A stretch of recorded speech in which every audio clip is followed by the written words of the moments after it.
Bagaimana virus corona menyerang tubuh kita? Mungkin itu jadi pertanyaan kita semua. Kita udah tahu gimana virus corona udah menginfeksi 1 juta orang di seluruh dunia sampai saat ini. Tapi yang mungkin belum banyak kita tahu, sebenarnya gimana sih virus ini nyerang tubuh kita? Mengapa infeksi virus ini bisa mematikan? Semua dimulai dari sini. Ketika virus corona masuk ke tubuh kita lewat percikan batuk atau bersin orang yang positif, baik secara langsung atau waktu kita nyentuh benda yang udah terkena percikannya dan gak cuci tangan setelahnya. Kalau udah gitu, si virus masuk lewat saluran pernapasan dan bergerak terus menuju sasaran utamanya, paru-paru. Disinilah virus yang punya 3 bagian utama ini mulai bekerja. Pertama-tama, paku protein corona ini akan nempel di paru-paru dan organ-organ lain yang selnya kaya akan protein ini, protein ACE2. Kalau tubuh kita ibarat rumah dan virus corona itu perampok, ACE2 itu ibarat gagang pintu rumah kita. Begitu udah nempel, perlahan tapi pasti virus ini akan ngedorong masuk ke dalam sel kita. Dan begitu berhasil masuk, barulah aksi sebenarnya dimulai.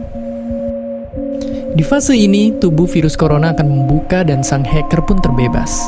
Dia akan ngehack inti sel sehat untuk nipu sistem imun tubuh kita biar nggak nyerang virusnya. Dan sekaligus ngebuat inti sel jadi memproduksi cikal bakal virus corona baru. Sel yang udah terinfeksi dan dihack ini selanjutnya akan terprogram untuk bunuh diri dan melepaskan jutaan virus corona yang siap nginfeksi dan ngehack sel-sel sehat lainnya. Ya, awalnya mungkin kita cuma kemasukan virus corona yang jumlahnya dikit, tapi dalam hitungan hari aja udah akan ada jutaan sampai miliaran virus corona baru, bikin paru-paru kita dipenuhi oleh mereka. Tapi ternyata, mimpi buruknya ada setelah ini. Ya, ketika virusnya udah menuhin paru-paru kita, sistem imun kita bakalan ngerespon ibarat polisi dan tentara yang meluncur ke tempat kejadian perkara. Tapi inilah yang bikin ngeri.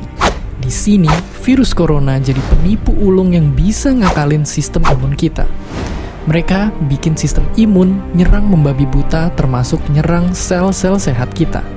Mereka jadi nggak tahu mana kawan, mana lawan, dan perlahan-lahan jadi senjata makan tuan. Buat sebagian besar kasus, kejadian ini emang nggak berlangsung lama. Karena kalau sistem imun kita kuat, mereka pun akan bisa menang dari segala taktik virus corona.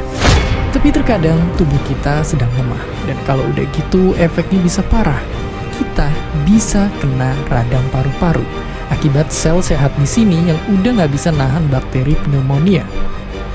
Malahan buat kasus yang kritis, bakteri ini nggak berhenti di sana. Mereka bisa masuk ke aliran darah dan akhirnya nyerang seluruh tubuh. Kalau udah begini, bernapas saja bakalan susah banget, dan hidup kita ada di tahapan yang sangat kritis.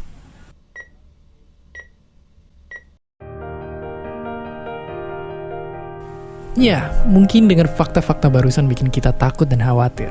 Tapi ingat, kita pun punya cara buat memperkuat daya tahan tubuh kita. Makan makanan bergizi. Ya, bukan lagi sekedar 4 sehat 5 sempurna, tapi ikutilah pedoman gizi seimbang yang bisa ningkatin imun tubuh kita. Virus corona bisa parah kalau kita emang sakit. Tapi kalau tubuh kita sehat, kita punya harapan untuk bertahan. Dan seperti biasa, terima kasih.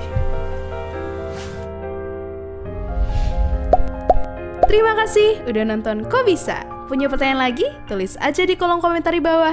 Keep asking and stay curious.